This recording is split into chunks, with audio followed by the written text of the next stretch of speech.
Thanks to everyone again who sent in the feedback and the questions. We're going to start with identifying 3 of those questions that came in over the last week, because I think that they are common questions that folks have, and I want to make sure that we really button those up before we move on to some new stuff. And then we're going to talk today a little bit about, we've got 2 themes today. We're going to talk about tension. So tension in the body, tension, how to release tension before you make a putting stroke, what causes the tension, a couple of different tactics. And one of the strategies actually came by way of a Hall of Famer, as well as a legend of our own at the Ladies Golf Club of Toronto. So thank you for that. And we'll be going through that, as well as another question that came in about reading greens. So, we can definitely have a discussion. I think it's a worthwhile chat to have. All of you have the luxury of playing, you're members of a wonderful course, so you see the same golf course, round after round. So we'll talk about how you can use that to your benefit when we talk about reading greens and having, picking up on some of the different nuances of the greens, and how to recognize when you come to a green which way a putt will break based on the 30 rounds you've already played at the course, or the 300 rounds you've already played at the course.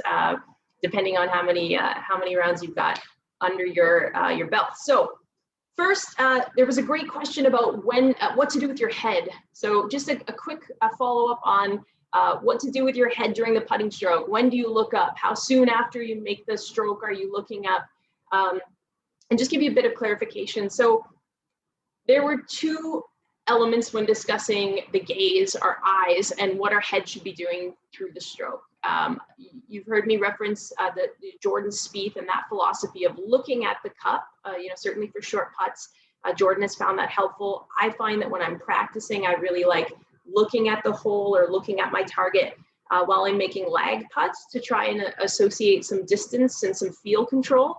However, if you're taking that approach and you're practicing or using that in a game and you're looking at the cup or looking at your target, it's important that you get situated so that your club is behind, your putter's behind the ball, and then you look up at your location or your target, and you keep your head fairly still while you're executing the stroke. So although we are not focusing our eyes in that instance on the ball, it's still as important to keep our eyes and our head fixed in whatever position, whether we're looking at the target. So it's not a matter of making the stroke and looking up. That, of course, is what we want to try to avoid. We want to try to avoid, during that act of the stroke, having a lot of movement in our eyes and in our head. So if we're picking that spot and we're deciding that that's the purpose of what our practice is, or what we're going to try to do, we're keeping it focusing our gaze on that spot.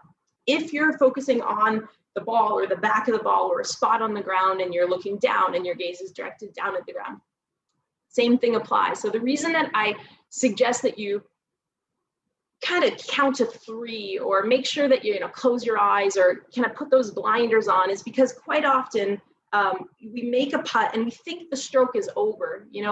We're heading into the ball, but we're already starting to follow the ball as it leaves the putter. And we want to make sure that you're keeping everything still as you're completing the entire stroke. So not just the back half and immediately at impact, but all the way through to when that putter has stopped moving. And so that's the key in terms of, it's not necessarily something that I want you to be like, one must count to 3, or, you have to wait till you hear the ball. That's just a drill. If you find that, you're missing to one side of the hole and you think that you might be chasing the stroke with your eyes. So it's always really great practice just to make sure that, again, as you're completing the stroke, you kind of count to 3, or with short putts, I always like to just listen for the ball going in the hole.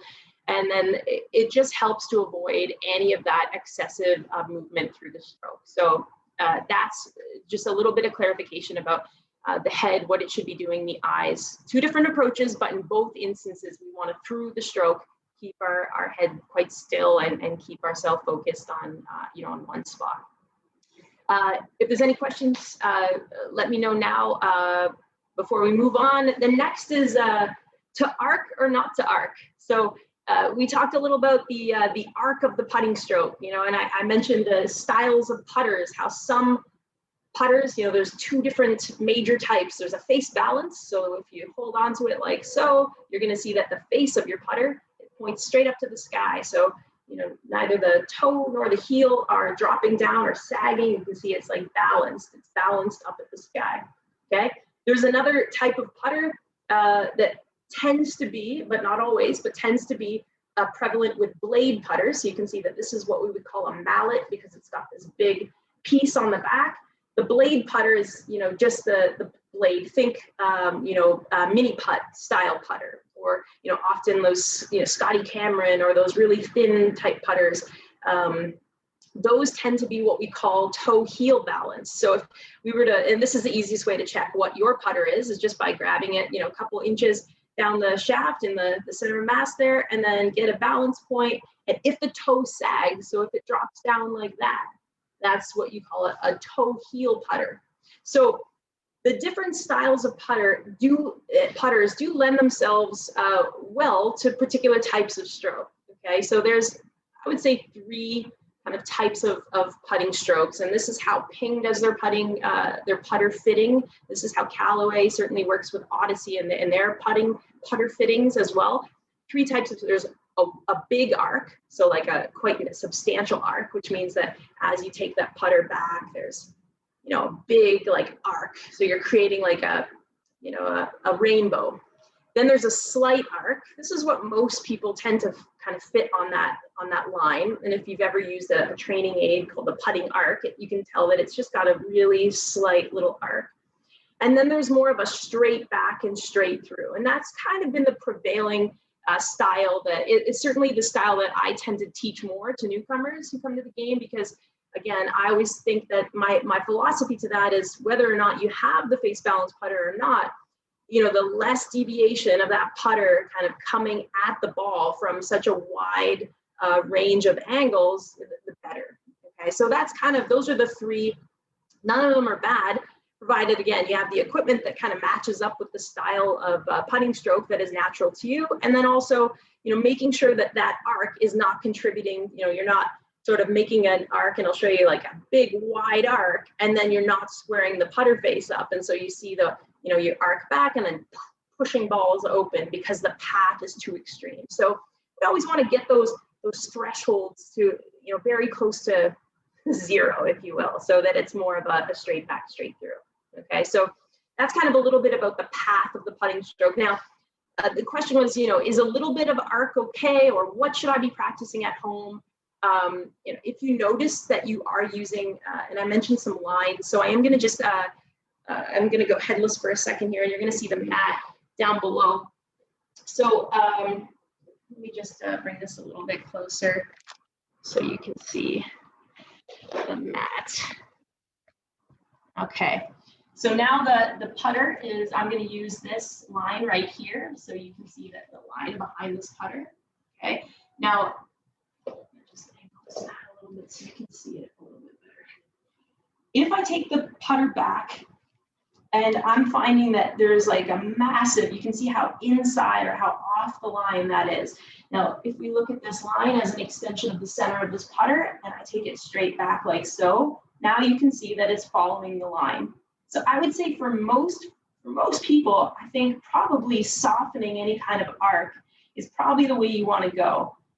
More often than not, there's too much of this, whether it's an outside, this is definitely not what we're after, but certainly too much or an excessive arc or path is going to create a lot of inconsistent misses. So we want to make sure when you're putting with that line as a reference point on a putt-out mat, or if you don't have a putt-out mat, I'll use the flooring here. So there's lines on the floor, and I can use this little plank here. So all I'm going to do is try to keep that putter inside the line on the floor. So really, if you have any surface that's got some lines, you can use that to your advantage to just make sure that you are kind of keeping that putter on the line as you go along.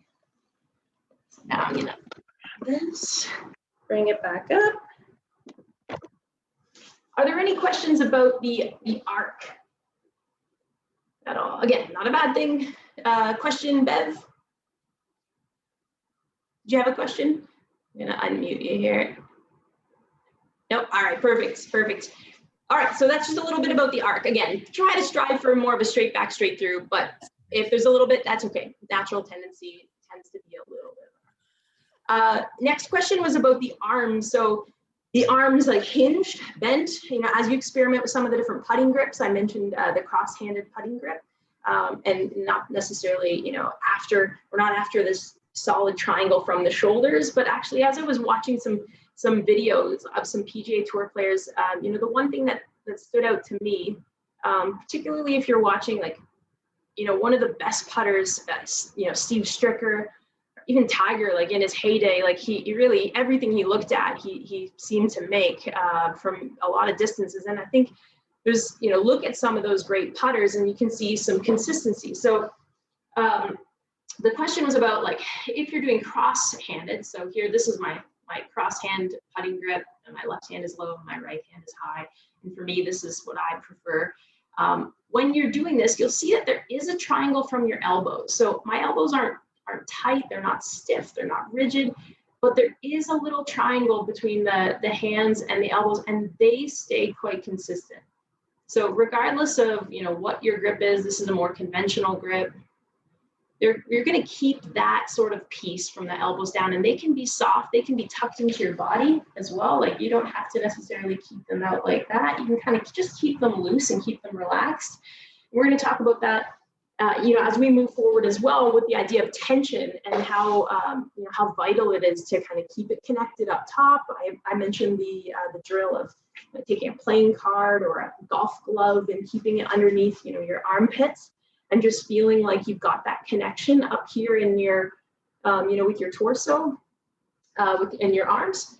But certainly with the lower parts, you know, you can keep, now this is not to say that this is what I'm advocating for, just a nice, soft, kind of relaxed arm. If it comes out a little bit, that's okay, but just try to keep it nice and relaxed. I did notice that there was a question in the chat. Thank you for that. If someone has a straight stroke, does a slight arc help with a downhill putt? Okay, so in terms of speeds of putts, I would say the path of the putting stroke, or the arc of the stroke, maybe isn't the biggest factor with controlling speed, but I would say, and this is something that we discussed, I think a couple weeks ago, is the idea of kind of using the toe or off-centered contact. You know, you'll often get folks who, like, you know, I do this as well, especially on really slick putts, like on hole number 7, where I'll just tap it off the toe. And that means that I can give it a little bit more like of an encouraging push. I can kind of be a bit more aggressive, but I know because I'm purposely hitting it off-centered or off the toe, it's not going to have as much speed, because it's not going to be reacting with as much emphasis off the putter face. Normally, it's almost like a little trampoline effect. You know, when you hit it in the center, it should react with a bit of pop. But off of the toe and off of the heel, this is where you start to see inconsistency in your distance control. So in that, we have a great opportunity, but you can use it to your advantage in the case of downhill putts. So that's what I will say in terms of downhill putts. Another question was, will putting fingers down the shaft keep the path straighter? So I think for a lot of folks, keeping the putter, the fingers down the shaft of the putter, so having a grip where it's like something like this, again, I always suggest, like, you know, as long as you're comfortable with the grip, what it will prevent, and I think what the fingers down the shaft grip does prevent, is a lot of this movement, which, again, remembering that, like, we want to keep it into the palms, we want to make sure that we've got a nice grip where it's not going to be conducive to a lot of movement or a lot of flicking or moving around into the fingers. So I think that's what a lot of folks, for me, it feels a bit rigid. So it hasn't been something that I necessarily have found to help me, but it definitely will help with the stability. And that's going to help not only your stroke, but also, most importantly, is just the stability factor is the face, making sure that the putter face is delivered square, you know, square to the target line. And that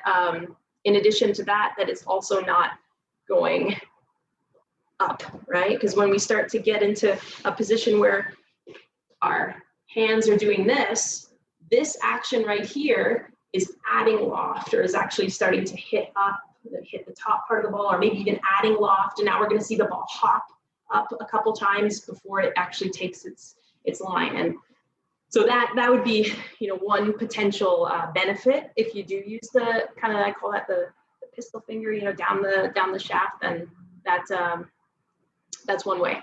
So thank you for those questions. Hopefully those shed a little more light and gave you a little more insight, a little more clarity into some of the things that we've discussed in past sessions. So again, I'll open the door to anyone. If you do have questions, and you don't think of it today, certainly send me a note in the next week. I'll be able to cover it, and we'll hopefully give you some clarification. I don't want more question marks than clarity after these sessions for sure. So okay, so getting right to today's theme. One of today's themes is tension. And this particular drill or activity came from, as I mentioned earlier, an absolute legend at the club. And this was such a fantastic reminder, of the softer elements, the non-technical elements of the game. And this comes by way of a World Golf Hall of Fame inductee, Marlene Street. So this was a tip that was passed down from Marlene to the unnamed legend for fear of, certainly I don't think she would consider herself a legend, but I consider her a legend. And this is a fantastic tip. So this actually reminded me, we do these little mindful moments in the PGA of Ontario sessions. So before every single Zoom, I mean, inherent to us being on this format means that we're staring at a screen, means that we are, whether it's a phone or a laptop or an iPad or whatever. So it reminded me that we maybe should pay a little bit more attention to having a bit of a mindful moment. So I'd like, if you have a putter, grab a putter. We're gonna have our mindful moment, which is also gonna be a little bit of introducing this drill over the ball as well. That's just gonna help you kind of identify and acknowledge your tension, and then find a way to release that tension just using the act of breath and just kind of release and relaxation. So if you have a putter and you want to do this, grab your putter. I'm going to do it actually just holding my putter here so that you can see. I'll have my eyes closed at one point. You don't have to close your eyes. You can keep them open if you want, but we're going to just have a mindful moment. And I would definitely encourage you to do this when you're over top of the golf ball. And this is how it kind of segues into how it should help you on the golf course. Right before you're ready to make your putting stroke, you're going to do this, okay? And this is just such a helpful element. So we're going to take a big, giant, deep breath, okay? So a big, deep breath, and we're going to hold the breath for a couple of seconds. So in, I'm going to hold it. We're going to pay attention to how the feeling that we have in our body. I can feel I've got some tightness, some tension in my chest,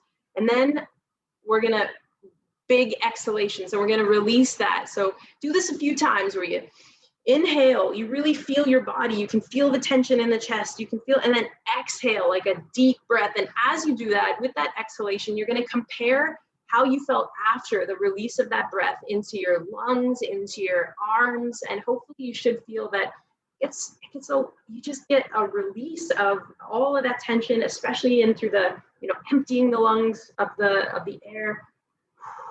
And now you're relaxed, and then make a putting stroke.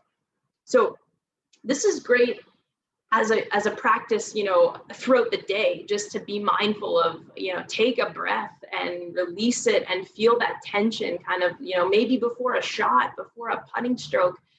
Certainly it comes in handy, but it's also, I think, just really great to be able to recognize and be self-aware out on the golf course of when you feel that you're not even breathing over top of the ball. Chances are you're going to start to get tense. When we talk about tension, so that, thank you again for sending in that.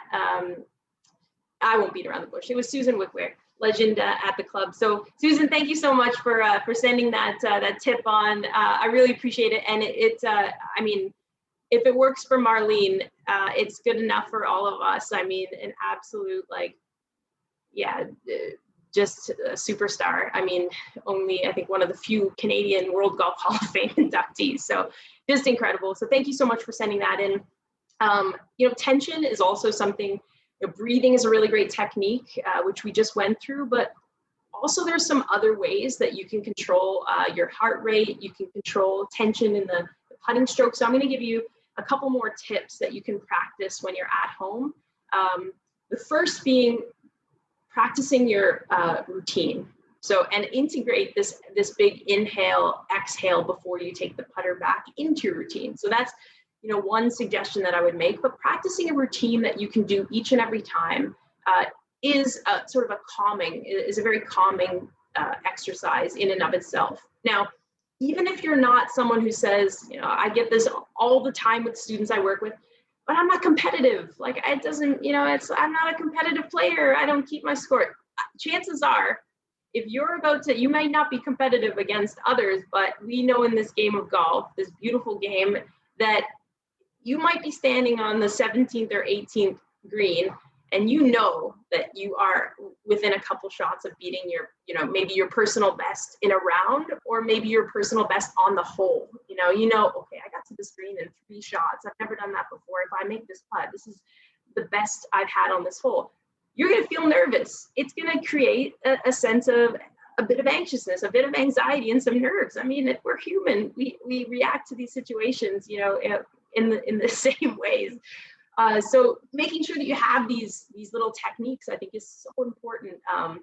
And if you are competitive and putting yourself into those situations where you are competing at a high level, then even better, especially in those matches. I've heard they get very, very intense out there. So making sure that you're taking these into consideration. So the first one was the breathing exercise we did. The second was making sure you have a consistent routine that you can just rely on to put you into that comfort zone each and every time. The other is actually just lifting. This is a Steve Stricker drill. It's just lifting the putter off the ground, doing a couple of taps. So you'll get into your setup. So you'll be setting up, and then you're just going to lift that putter off. You can see that my hands are just going up a little bit. I'm just lifting the putter head off the ground a couple times, giving it a few taps, and you'd be surprised how much that relaxes you, especially in when you're putting.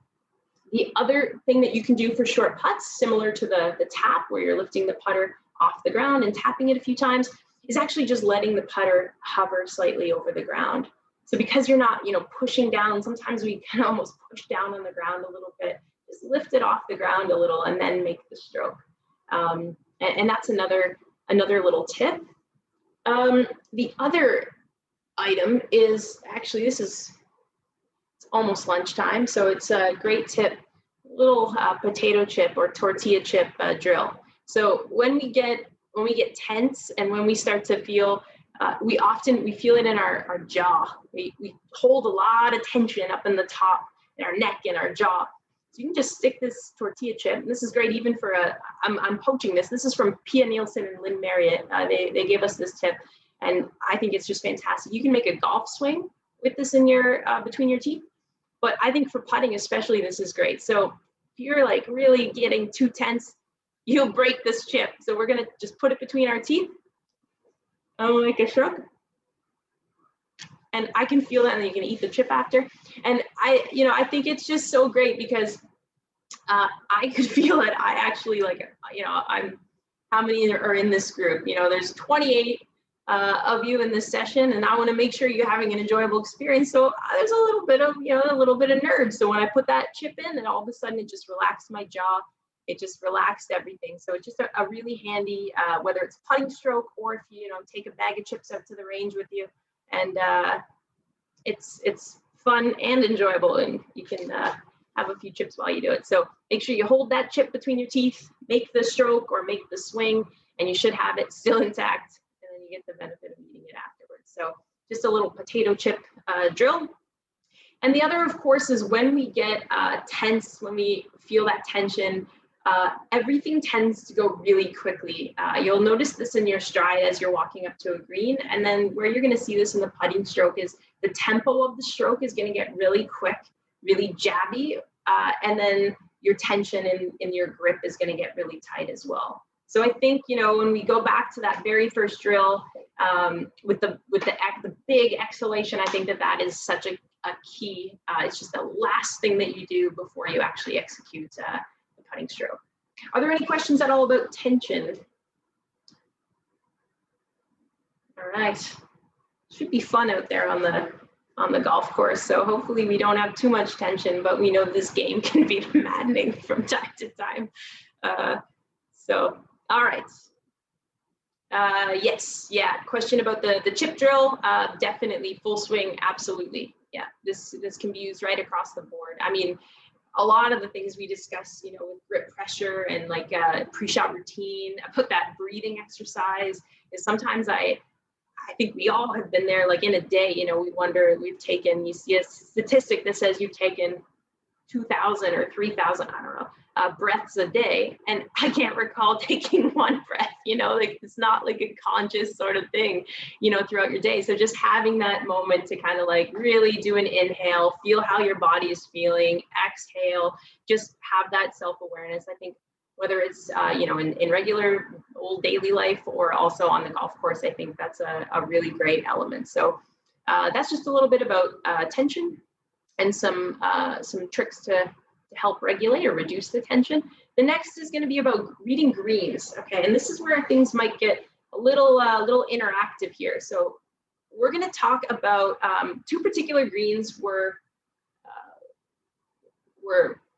inquired about, and that is one we'll only have to deal with for a short time, probably another year, another season, and that's number 9. So number 9 green, of course, you know, it's got two parts. I would say this is like a two separate greens. Okay, so anytime you get a green where it's got tiers, right? So big, like noticeable tiers, and on hole 9, the par 3, you know, you've got the upper level and then you've got the lower level, and then of course if you have to work with the slope, then we've got to take speed and break and all that fun stuff into consideration. But we're going to look at number 9. So go with me to number 9 right now in your mind and think about that top tier and the lower tier. And think about times when you've been on the lower tier and you weren't sure quite how to play up to the top tier if the pin is at the back.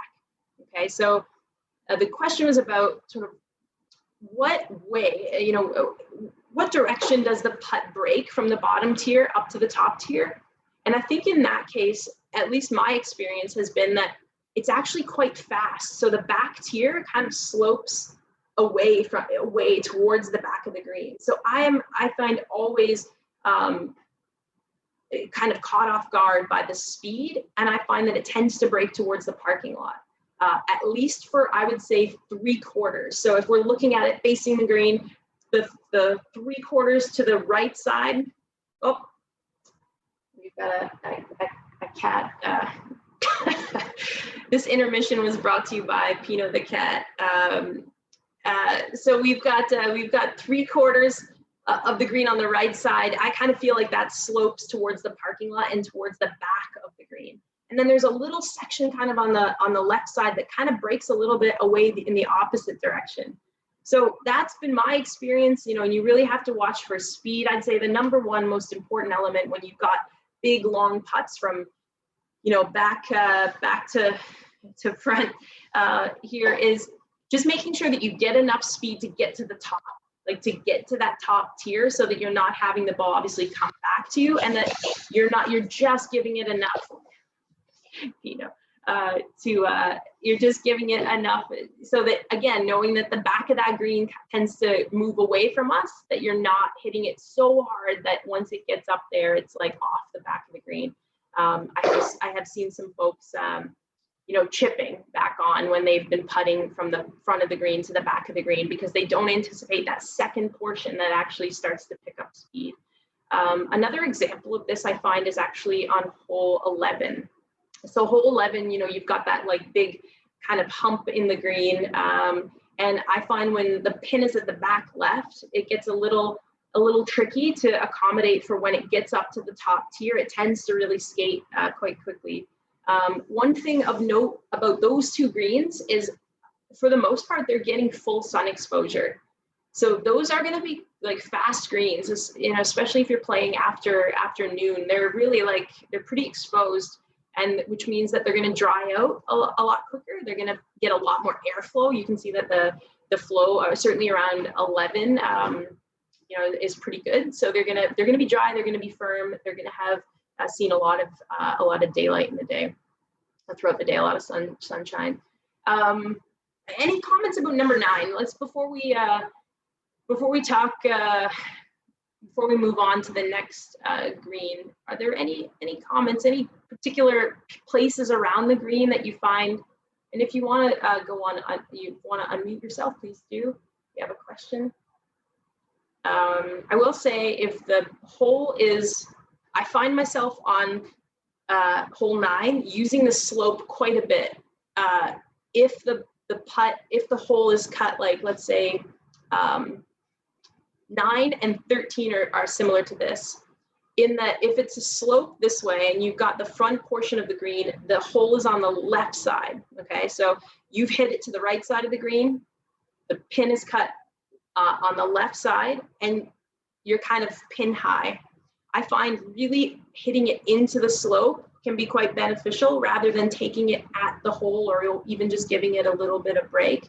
Really kind of playing with the line and with the way that it'll react off of the hill can be helpful. This also can be helpful on hole 7. So let's say you're pin high, you've done a great job at hitting it in line with the hole, hitting it quite high, called hit it high and let it die. So like playing it again, because that cup is circular, you can hit it high and it can come down, and you've given it a good opportunity. You've got much more real estate to work with if you're coming in from the high side, as opposed to if you're not giving it enough break. It means you're also going to have to play it quite firm if you're not accounting for as much break. And then you can, if you're missing, you're dealing with quite a lot of meat still on the bone, if you will. Any questions about 9? So let me just make sure. If you putt over the hump, is there a direction it will go following the slope of the hump? Is this on 11? On 11 with the hump? Yeah, 11, okay. Okay, I guess it all depends sort of which way you're coming at this and where the hole is located. I think that is probably one of the most important things, but I do a little exercise for break that at the beginning, at the front end of this exercise, it can seem like it's a lot, but I think like once you get the hang of it, it's similar to something that is learned through aim point, which if you want to explore, aim point is online. You can kind of get some resources there. It's a whole style. It's a very mathematical style of sort of reading greens. Now I like to just distill it into one simple way, which is when you're in let's say you're 8 feet from the cup and you're on 11, and the cup is, you're on the right side of the green, 8 feet to the right of the green to the hole, and the hole is cut on the left side, on the top or on the other side of that hump. Okay, so 8 feet. You're going to draw an 8-foot radius around that. Okay, and you're just going to try to find the straightest putt on that circle. Okay, so it's basically trying to identify fall lines. So you're just going to try to pick the straightest putt on that circle, on that radius. So if you're 4 foot away, you're going to take a imaginary circle around that hole, and then you're going to try to find the straightest putt. Now there might not be a completely straight putt on that circle, but the straightest one. Generally, that's going to be the one that's below the hole. So it's going to be an uphill putt, and so uphill. Then the direct opposite, so now we've got our 6 o'clock. So now what we're doing is we're taking that circle, that radius, we're establishing a 6 o'clock, which is the straightest position, always the uphill putt. And now we're basically making a clock face. So more times than not, you can go 12 is the direct opposite, which tends to be a downhill, but it's the second straightest putt on that radius. Doesn't mean it's the easiest, but it does mean that it's the second straightest, direct opposite. Then you've got your 3 and your 9. Okay, now if we're looking at this from a quadrant, again, we've identified the uphill putt straightest, the downhill putt. Now if we go over to 3 o'clock, generally that's a right to left putt. Now we look at 9, and that's going to be a direct opposite. So now we're, most times, again, when we get into these these humps and these nuances, sometimes you can see that they have like double, it's just really complex, and it's going to benefit all of you to just make some notes, on certain holes, and also note where you don't want to leave yourself if pins are in certain places, or where the best places to make sure you hit towards. but yeah, that's just an introduction. I know it's a little bit difficult to describe, just with words without actually having a green to demonstrate. But if you put yourself on, let's say the pin is in the middle of hole number 1, and we do this exact same, and our ball is 6 feet away. So now we're on hole number 1, quite a subtle green, not a lot of break. Pin is in the middle, and we're 4 feet on the right-hand side of it. Okay, in that exercise, the 6 o'clock putt would probably be somewhere towards the front right portion of the green, because we know that it kind of slopes a bit from left to right on that hole. So now it's just a little bit to the right of kind of the center. Now we've got our 6. Above the hole to the left is our 12, and now we've got sort of this diagonal line across that's sort of our 3 and our 9. Now I know if I'm putting from the left side, it's going to break to the right. Okay, if I'm going from the left in between 12 o'clock and 9 o'clock, it's going to go downhill. So between 9 and 12, it's going downhill left to right, which means we need to maybe give it a little bit more break and less speed, because it's going to come down. It's going to use gravity a little more. Conversely, in between 12 and 3, we know it's going to go the opposite way. So it's going to go from right to left, a little bit downhill. And then in the bottom portion, those 2 quadrants, sort of from 3 till 6 and from 6 to 9, those are going to be uphill, and they're going to do the exact opposite. So between 3 and 6, we're going to go right to left, and then between 6 and 9, it's going to go left to right. So this is definitely something that, as you say, it sounds a bit complex when I'm describing it here on a Zoom session, but it's something to keep in mind when you're out there the first few rounds. Kind of take in while your playing partners are putting, kind of try to pick up on where the straightest putt on a radius of the same distance from the hole that your ball is. So 6 feet, 8 feet, 10 feet, draw that imaginary circle, try to find where the straightest putt is. Now you've identified where the 2 straightest putts are. That's your 6 and 9. Make your clock, and you should be able to kind of figure out how much break you need to account for, or at the very least, just knowing the high half of the clock, right? So like the top half up to 12 and the bottom half, you figured out if it's an uphill putt or a downhill putt, which in my opinion, that's half the battle, because our speed is probably our most important element, is not getting caught off guard by, thinking that it's an uphill putt, or not accounting for the speed and the slope, and then having it whiz by or not getting to the hole. So you can, I say to a lot of students, you can miss by 2 feet to the right and 2 feet to the left. That's a 4-foot range. Not that we don't want to be accurate, but that's a 4-foot range. And as long as you're spot on with your distance control, and you're really good at getting like the feel, you've got a 2-foot putt. Okay, as opposed to like you can be spot on and like laser beam accurate and really struggle with distance control, and you can have a 6-foot putt or a 10-foot putt coming back if that's not something that you've got down. So that's just a little introduction in terms of how the strategy, and this is something that I've practiced. This has taken some time to kind of practice and identify. But as I said, maybe grab a notepad and put it in your golf bag, and then just each page of the notepad, is a whole 18 pages, and you just pick up, just draw the green.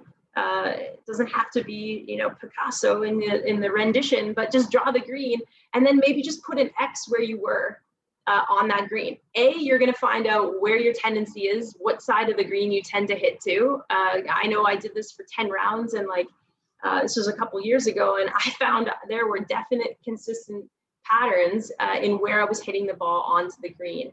And that wasn't always the best thing. It was like, repeating the same mistakes over and over, or not picking up on what my little tendencies were. So just, draw the 18 greens, and then say, or even put like a giant, circle around where it's okay to be on, regardless of where the hole is cut, because there are definitely holes on the course that, we call them sucker pins, because they're just like not pins to go for. You can you can be okay if you're in a certain area, safe zone. One of which, Margaret has asked about hole 18.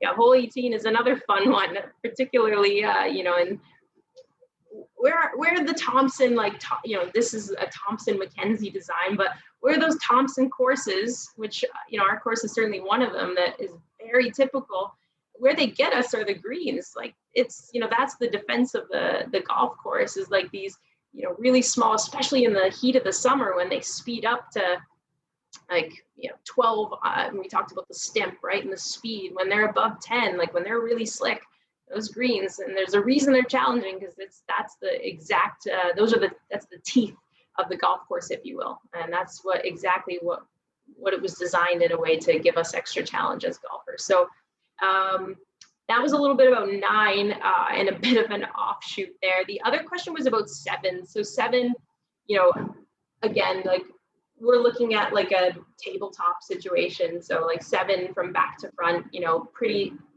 severely sloped. Again, that would be one that I would say stay below the hole as a first pro tip.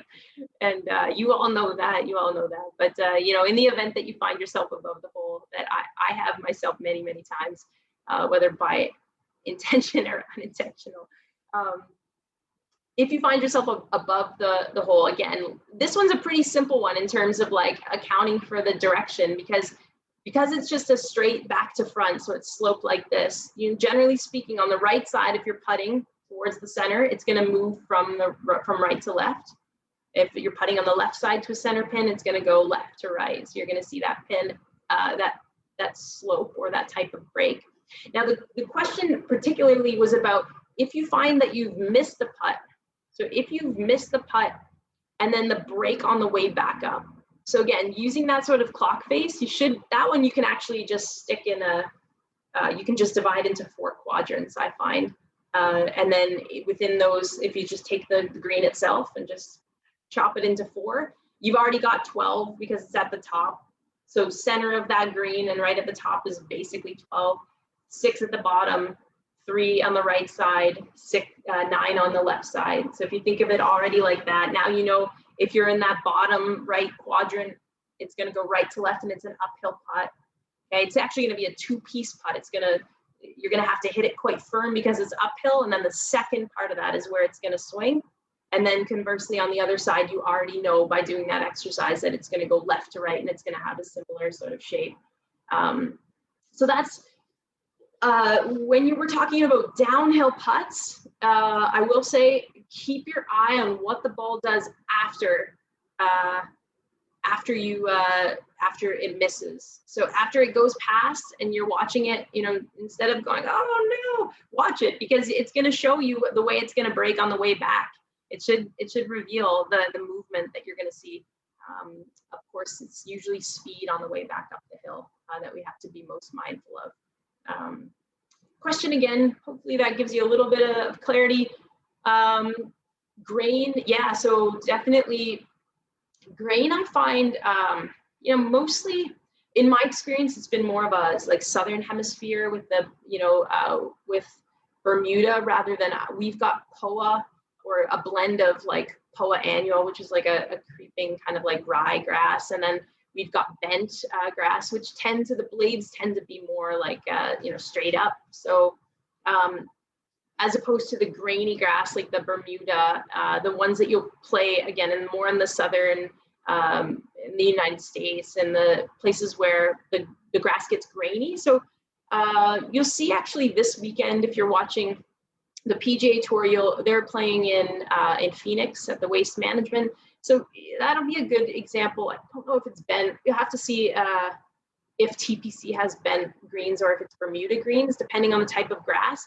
You can see the grain. So grain, what that does is it actually influences speed and direction. It's kind of like it's a bit of a tricky element to the game, because you can actually, it looks a bit slick. So if you're ever in Florida and you see a putt and you think like, oh, this looks like shiny, that means that you're putting with the grain, not into the grain, but with the grain. It's going to be even faster because you're basically putting off the back of the blades of grass. If you're putting into the grain, if you will, so let's say it looks really like it'll almost, if you run your hand against it, you can kind of see it. And you're not allowed to do this if you're in a competition, but say you're out there and you want to just kind of do it for fun. You can run your hand up against the grass and you'll feel like you get resistance, or it'll actually just feel like you're, petting my cat Pino, where it's just nice and slick. So that you can actually have a slightly downhill putt, and if it's into the grain, it'll actually react. It kind of counteracts the downhill element. So it actually behaves a bit slower than what the slope would suggest. So it can also cause the break there to be less break, or of course more break if you're putting with the grain. Or if it's through the grain, then of course it's going to add even more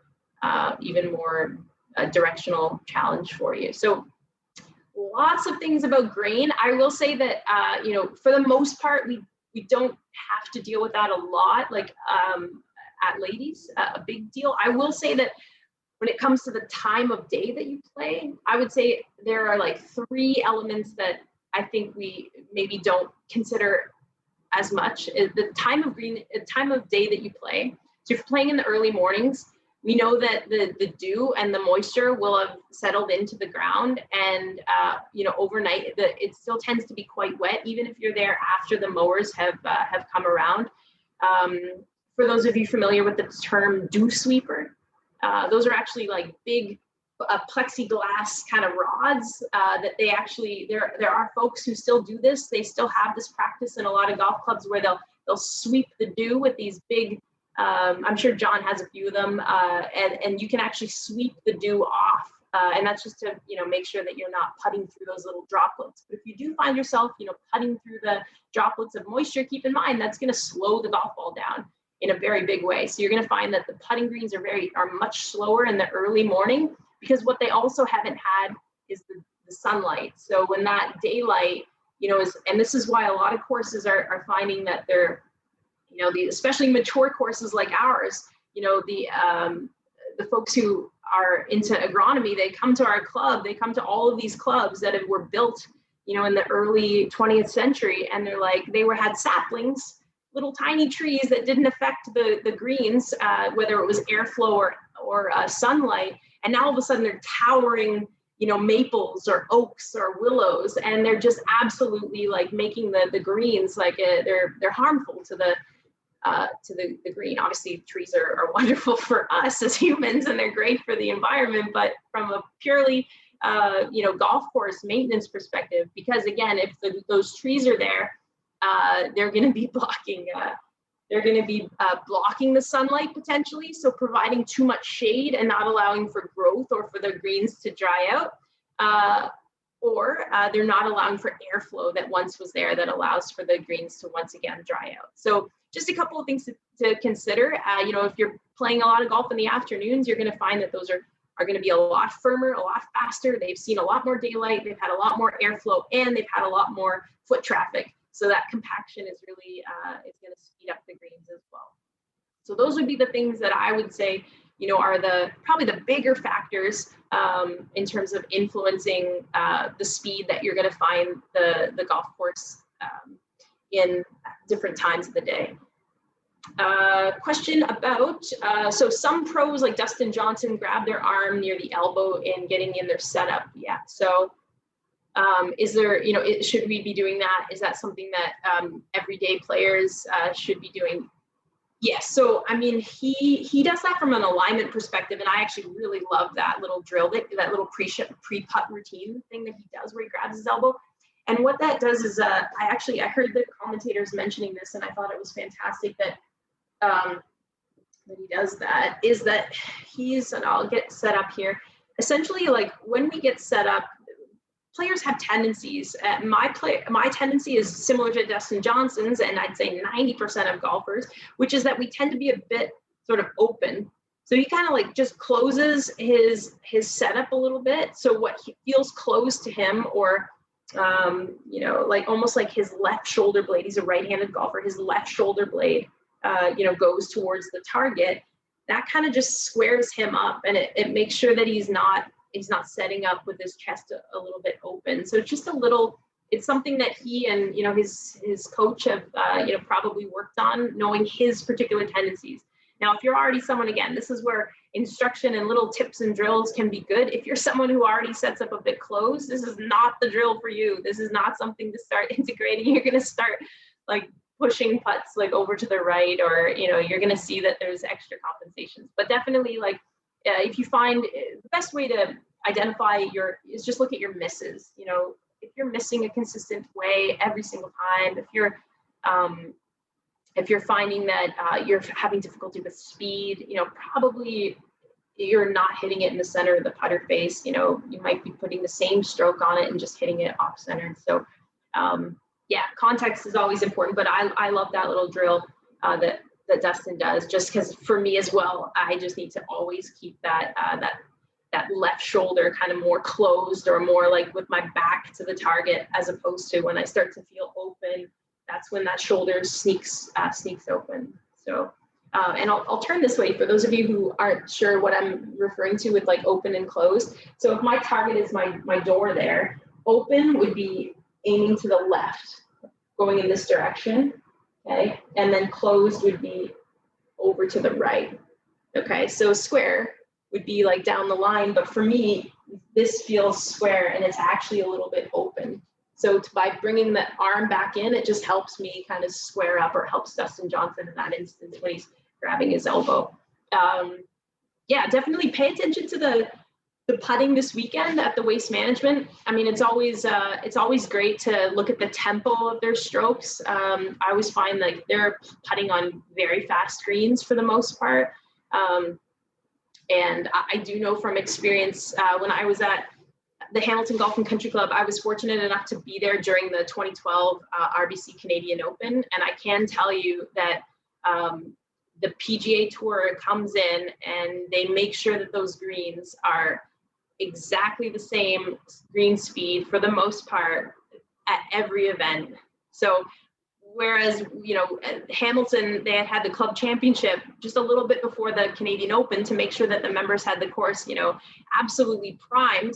The greens were really fast because that's a cold course, very similar to the Thompson era. The greens are the defense of the golf. So they were like 14. So members were like, shooting these high scores, and like the greens were so slick, and they were like, yes, this is going to be such a difficult golf course for the pros. They're going to just get tested so well. And then the PGA Tour came in and said, why are these greens so fast? Our pros are used to having a consistent green speed, and so they raised them more heights and had to let them grow in for a couple of days. So when you watch those, I can't speak to the LPGA Tour, but I know that the PGA Tour for the men's side, like they are putting on very consistent greens week to week. So when you watch them, you'll see like it's about 10 to 12 on the stimp.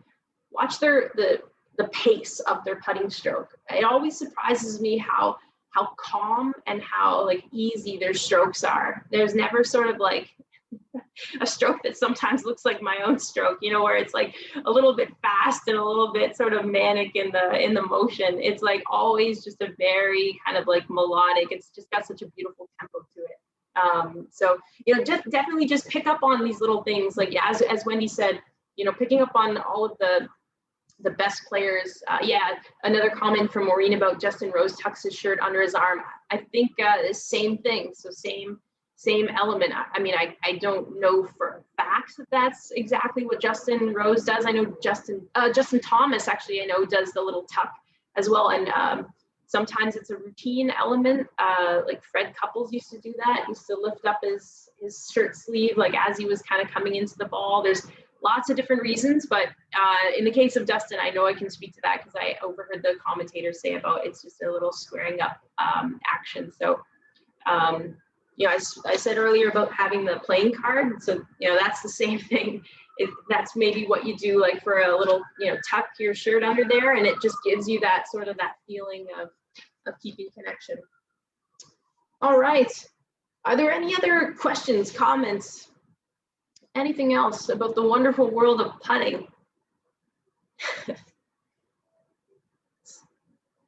We have now had a taco appearance and a Pinot appearance. We've got the double show. It's always this 11 o'clock time slot is challenging because it's right near their lunchtime. So they're like, oh, all right, you're so close to our lunch. So any other questions at all? These have been fantastic questions. Thank you all so much. One, for taking the time out of your day for joining this session. Hope you've got a few things that you can take away and can work on over the next week. Today wasn't so much a PuttOUT session as it was a putting session, but I know a few of you are being very patient and waiting for our shipment, which we are awaiting ever so patiently. So thank you again for your patience. As I said to a few of you, as soon as that order comes in, you will be the first to know, and I will make sure that it gets into your hands as quickly as possible. So thank you all so much for tuning in. Reminder that next Wednesday, we've got a Golf Talk Live at 11 a.m. So next Wednesday, 11 a.m. All the links will be on the calendar. And then, of course, 1 week today, same time, same channel. Actually, it might not be the same channel. Check the link in the email. But yeah. All right. On that note, I'm gonna get these cats fed. Have a great day. Have a great weekend, everyone. Stay well. We'll see you soon. Jamie. Thanks.